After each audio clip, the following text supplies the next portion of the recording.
Hey there, says we've got low network connection. So I'm not sure if we're live or not. Maybe or may not be able to hear me talking. So let's say record video.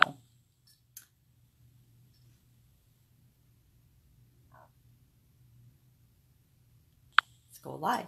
Hey, Sharon Horne-Ellstrom here, but you can call me Pajama Grandma. In case you haven't met yet, go ahead and put hashtag pajama in the comments below. Today, I want to talk about measurement, and what we measure matters. And this is totally not going to be about what you think it is, because I want to talk about what and how we can measure what really matters most. I'm not talking key performance indicators. If you've been in business any amount of time, like me, I'm old, you know, all about key performance indicators, picking numbers and looking at things that tell you what way, what direction your business is going. And I'm not talking about that today, because we know about key performance indicators. We know we need to pay attention to our sales. We know we need to pay attention to, are we contacting new people? How are we contacting new people? How is what we're doing working? And all of those business related things.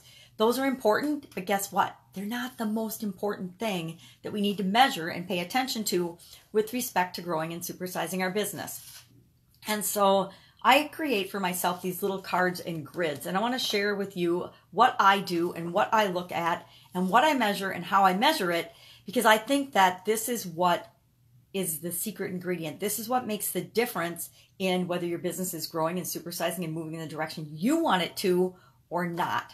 So what do I measure? What do I look at? Well, I look at the key 3 areas of my life or anybody's life: health, wealth, and relationships. And I break those down a little further to, for example, health is physical, mental, emotional, and spiritual. All of those components are part of health. Then I look at financial, and in financial is everything. It's my income, it's my job, it's my career, it's all of those things. Anything that has anything to do with financial aspects of my life go into the financial category. And then finally, under the category of relationships, I look at relationships and contribution. And to me, contribution is, what am I doing? What am I putting out in the world? And what kind of an impact am I having?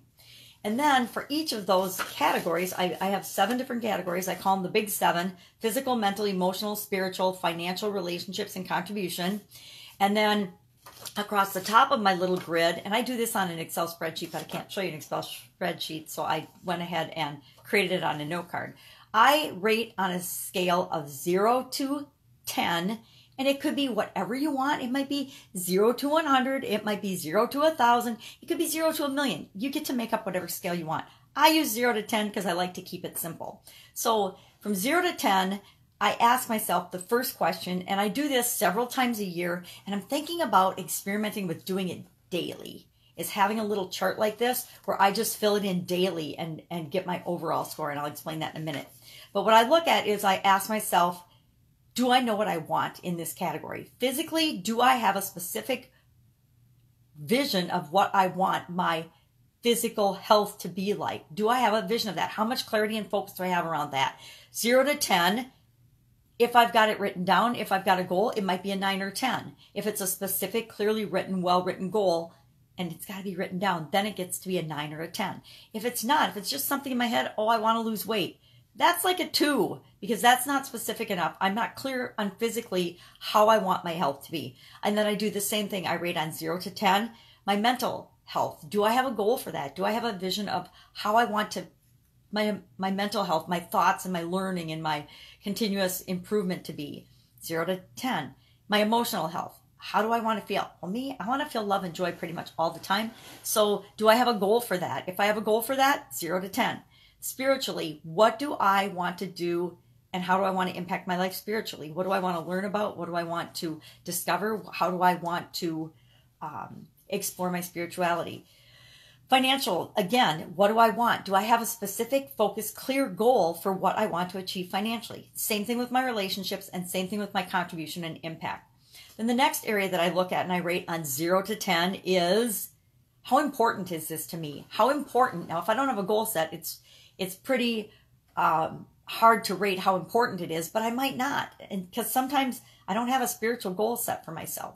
Okay, so then how important is that? Well, maybe it's from a priority standpoint, 0 to, on a scale of 0 to 10, maybe it's only a 2 right now, depending on what else is going on in my life. Maybe my financial is a 9 and my spiritual is a 2. It doesn't matter. Whatever it is, it is. It's just a gauge for me to measure and look at these things for my life. So then I'll ask myself, and I'll go through all of them again, 0 to 10.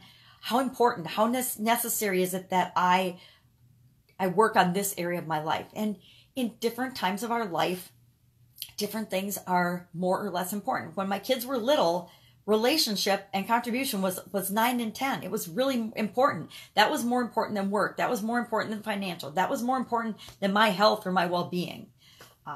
Then the next category is energy. How much energy do I have? How much energy do I feel right now when I'm filling out this form about that particular category of my life and my existence? Then the next one that is probably unique to me is my need for comfort. And I discussed this on a previous video, but I have a high need for physical comfort. So that gets a higher level. That's like a 7 or an 8 for me. Whereas my emotional comfort, yeah, that's about a 3. I don't necessarily have to be emotionally comfortable all the time.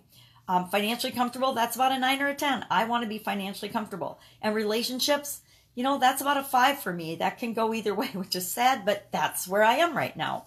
Then the next category, the next column is time, the amount of time or percentage of time that I want to devote to this particular category. You can rate it on the scale of 0 to 10 if you want, but I usually will put a percentage of my overall time and existence that I'm going to devote to my physical well-being, my mental well-being, my emotional well-being, my contribution, my financial, you know, my relationships and contribution. If I don't pick an amount of time or a percentage of my time that I'm going to devote to those things and balance it out a little bit, it's not going to happen. If I put 0 for contribution, guess what?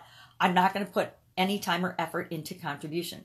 And then I like to come up with an overall total rating or feeling. How do I feel about this particular area of my life? Right now, as I'm creating and measuring and grading everything, how do I feel like right now? Physically, geez, I'm on about a 5 today because yesterday was Christmas Day and I ate all kinds of crud and crap and deliciousness, don't get me wrong, that I normally don't consume. So today I feel kind of bleh. And I know that tomorrow I will have a totally different rating because I'll feel back to my energetic, healthy self. Mentally, I feel awesome. Emotionally, I feel awesome because I had a wonderful day with family and friends. But my physical health, my physical body, until I get moving and get some stuff going on, I'm going to feel a little blah. And I know that I need to go impact my energy to change that. This is just my little way of measuring the things that really matter. Remember, you are the biggest bottleneck, but you're also the biggest resource for your company, your business, and supersizing it. And that's why it's important to not only measure key performance indicators for your business, but to remember to balance, not balance, I don't believe in balance, but to measure and know where you are at any given time on each of these big 7 areas. That's it. Tomorrow we are going to start a 5-day challenge. I actually mapped out a 5-day challenge because it's almost the end of the year and I want to get you the framework to supersize your business going forward in 2019. That's it. Have a fantastic day. I will catch you tomorrow with the 5-day challenge. Bye.